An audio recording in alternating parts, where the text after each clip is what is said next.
Mainit ang laro ng Lakers at ng Spurs, merong away sa pagitan ng dalawang magkalabang players habang si Hayes naman lumilipad sa ere para sa isang tomahawk jam. Nakauna pa nga ang Spurs, maganda ang kanilang umpisa sa opensa. CP3 sa 3-point area, pasok ang bola sa ring, nasundan pa ng tres ni Barnes kontra sa depensa ni Luka plus 3 points na naman para sa team ng Spurs hanggang sa good win ng Lakers. Sumagot na sa opensa, tres ang pinakawalan, bawi naman ng Lakers. Luka biglang hinto, angat para sa isang 3-point, pasok ang bola sa ring. Hindi na makasagot ang Spurs, sunod-sunod na ang pinapakawalang tres ng Lakers dito at nagsimula na ngang makalamang ang team ng LA. Lamang na ang Lakers at humihinga pa naman ang Spurs, nakakabawi sila sa opensa ng pakonti-konti. Isang 3-point play ang nagawa sa eksenang ito. Dito naman 2-point play pumasok Lakers. Luka na isahan si Sohan, baliwala ang kanyang depensa sa 1-on-1 play na ito. Chris Paul nakuha ang rebound, pumunta sa 3-point area, nagpakawala ng tira plus 3 points para sa team ng Spurs. Dalton Knecht, konting spin tapos isang fadeaway, pasok ang bola sa ring. Sohan naman sa 3-point area ang tira. Yun nga lang, Lakers palaging merong sagot sa opensa ng Spurs, kagaya dito tres ni Knecht pumasok na naman. Goaltending pa ang tawag ng referee dito laban sa team ng Spurs. Puntos para sa team ng Lakers. Austin Reeves nakipagsayawan pa, nakalusot sa depensa, may sumabit na kamay sa kanyang likuran and one ang nagawa. Sunod-sunod na ang magagandang plays ng Lakers.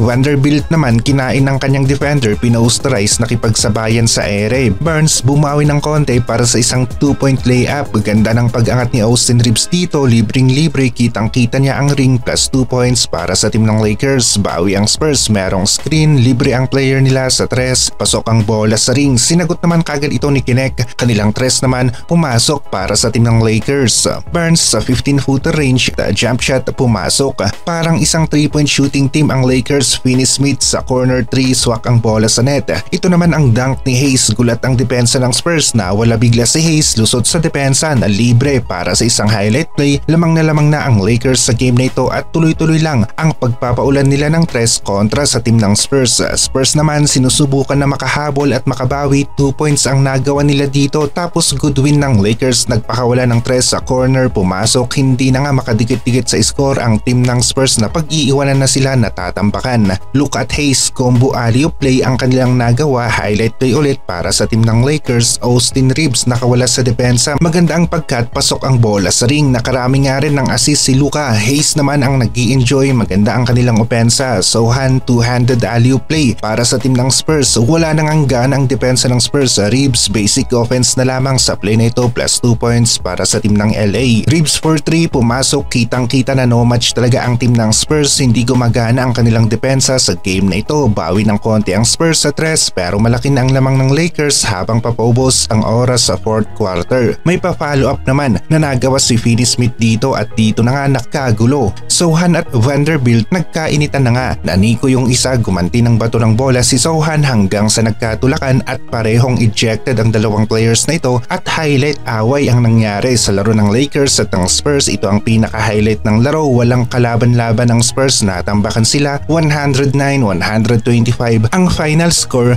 ng game na ito.